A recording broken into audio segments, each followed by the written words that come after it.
गुरु प्यारी साध संगत जी, बड़े प्यार से कहना जी, धन निरंकार जी। सत्संग जी, आज का टॉपिक है जीवन और मृत्यु दोनों अटल है। प्रकृति का नियम है कि जो पैदा हुआ है उसे एक दिन जाना ही होगा। ये आना और जाना निरंतर लगा रहता है।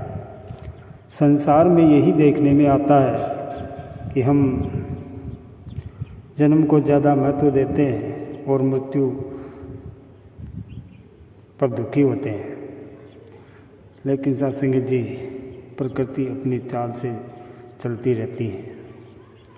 जीवन मृत्यु दोनों ही अटल है। अनादिकाल से ही संत महात्मा कहते आए हैं कि जीना झूठ है और मरना सच है। मृत्यु का आना अनिवार्य है और ये हर प्राणी पर आती है, चाहे कोई कितना भी प्रयास कर ले, पर वह मृत्यु से भाग नहीं सकता।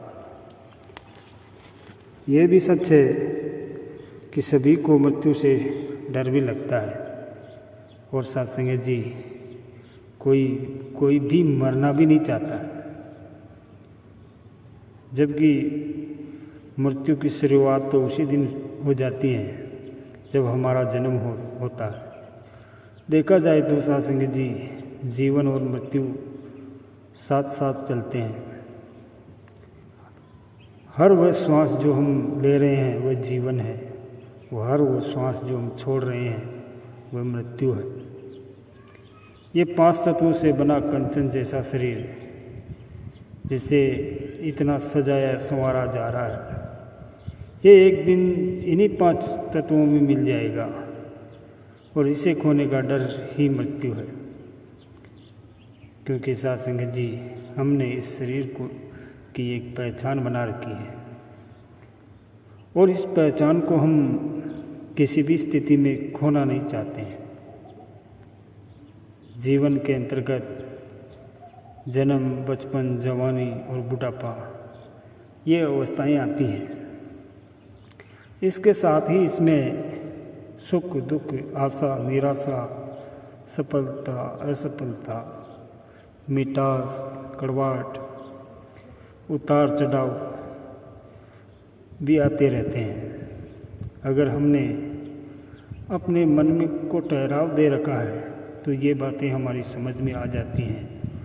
पर सत्संग जी, जीवन को समझने का सबसे महत्वपूर्ण पक्ष होता है मृत्यु, जो हमारी पकड़ से बाहर है। मृत्यु जीवन का आधार है।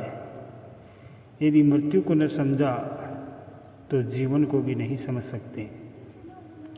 मनुष्य को केवल जीवन ही सत्य लगता है, पर सत्संग जी, जब मृत्यु पास आ जाती है फिर उसके सोचने का तरीका बदल जाता है।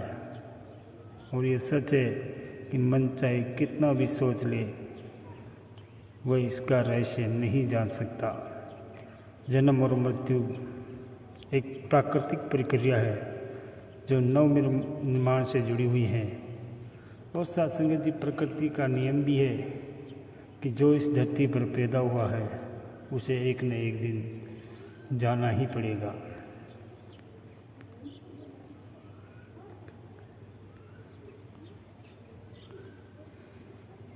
जिसका निर्माण हुआ है उसका विनाश भी होना ही है। हम अपने जन्म लेने और जीवन जीने को अधिक महत्व देते हैं, पर प्रकृति अपनी चाल चलती रहती है। जन्म और मृत्यु इसी नव निर्माण का एक हिस्सा है। अब प्रश्न ये उठता है कि मृत्यु वास्तव में है क्या? मृत्यु के बाद क्या होता है? और इसका उत्तर सांसारिक साधनों, विद्याओं आदि के आधार पर कोई नहीं जानता। कोई नहीं बता सकता कि जन्म से पहले और मृत्यु के बाद क्या होना है। इसका पता तो तब चलता है जब हम आध्यात्मिक हो जाते हैं और आत्मा और परमात्मा के बारे में जान जाते हैं। सत्संग जी, जिसका प्रारंभ है उसका अंत भी निश्चित है। इसका कारण ये है कि हर चीज़ का असत्य होना। इस सृष्टि में कुछ भी सत्य नहीं है। जो कुछ दिखाई दे रहा है वह सब असत्य है। केवल निरंकार प्रभु ही शाश्वत सत्य है, अटल अविनाशी है और हमेशा रहने वाला है। निरंकार ने ही सारी सृष्टि की रचना की है और ये भूत, वर्तमान और भविष्य से परे है। और संपूर्ण अवतार वाणी में भी लिखा है कि सदा सत्य और पावन है, ये पहले था और अब भी है। कई अवतार एक ही सत्य है, कल भी रहेगा और अब भी है। देखा जाए तो जीवन एक नाटक की तरह है और इस नाटक में अपने अपने पात्र को निभाते समय हमें अपने अभिनय को इस प्रकार करना चाहिए कि दूसरों को प्रसन्नता हो और अपनी प्रशंसा हो। नाटक खेलते समय सुख और दुख के अनेक प्रसंग आते हैं, पर अभिनय करने वाला पात्र उस अवसर पर दुखी या सुखी नहीं होता है। सत्संग जी, इसी प्रकार हमें जीवन रूपी खेल में बिना किसी उद्देश्य के अभिनय का कौशल प्रदर्शित करना है, पर साथ में अपने वास्तविक लक्ष्य को भी नहीं भूलना है। महाभारत के युद्ध में से पूर्व अर्जुन को श्री कृष्ण ने समझाया कि जो कर्म योगी है वह जन्म मरण का विचार नहीं करता। वह तो जीवन मरण के बीच जो शाश्वत आत्म सत्य है उसका विचार करता है और अपने कर्तव्य पर तत्पर रहता है। जिसका जन्म हुआ है उसकी मृत्यु अवश्यंभावी है, जिसकी मृत्यु हुई है उसका जन्म भी अवश्य होगा। ये कभी भी न बदलने वाला अपरिहार्य चक्र है। इसलिए हे अर्जुन, सोच में मत पड़ो और अपने धर्म का पालन करना ही इस समय श्रेष्ठकर है। जन्म मरण तो होते ही रहते हैं और हम शरीर की उत्पत्ति के साथ अपनी उत्पत्ति और शरीर के मरण के साथ अपना मरण मान लेते हैं, क्योंकि अपनी वास्तविक आत्मसत्ता का हमें भान ही नहीं होता है। सत्संग जी, मात्र जन्म ही सत्य नहीं है और नहीं मरण ही सत्य है। सत्य तो वह है जो जन्म मरण दोनों से परे है। जो व्यक्ति मरण से डरता है वह कभी ठीक से भी जी नहीं सकता, लेकिन जो मरण के प्रति निश्चित है, जो मरण के अनिवार्य सत्य को जानता है, उसके लिए मरण भी ज्योति स्वरूप बन जाता है। वह सहजता का जीवन जीता है। और सत्संग जी, महात्मा कहते हैं कि जो नश्वर है, मिटने वाला है, उसे पकड़ने का प्रयास ही व्यर्थ है। वास्तव में मृत्यु तो पूर्णता का ही प्रतीक है। और किसी कवि ने लिखा है कि जन्म और मृत्यु जीवन के दो किनारे हैं।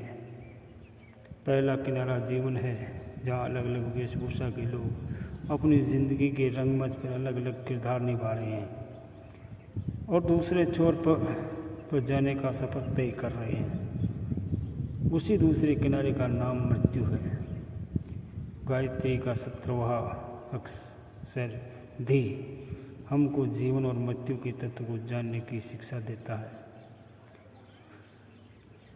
मृत्यु को ध्यान में रखें और जीवन के मर्म को समझकर अपने लक्ष्य की ओर निरंतर अग्रसर हो।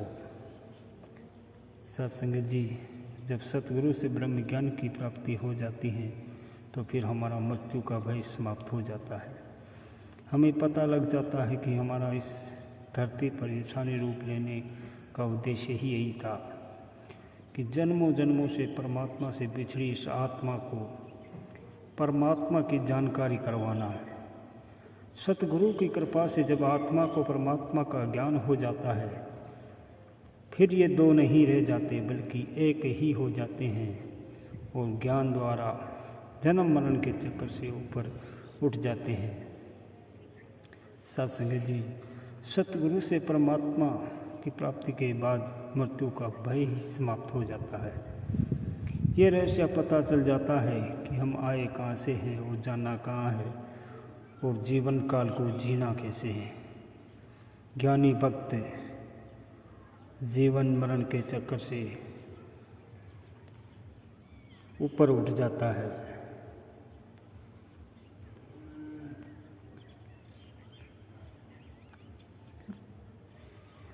मानव जीवन पल दो पल का है और जीवन की हर श्वास की अहमियत है। सतगुरु की छत्र छाया में जीवन परमात्मा में लगना चाहिए ताकि इसका एक एक पल सार्थक हो जाए। संसार में जिसका जन्म है उसकी मृत्यु भी निश्चित है। इसलिए साथ संगत जी, प्रयास यही होना चाहिए कि भले ही हम यहाँ आए तो रोते रोते हैं, पर जब यहाँ से जाए तो हंसते हंसते जाए।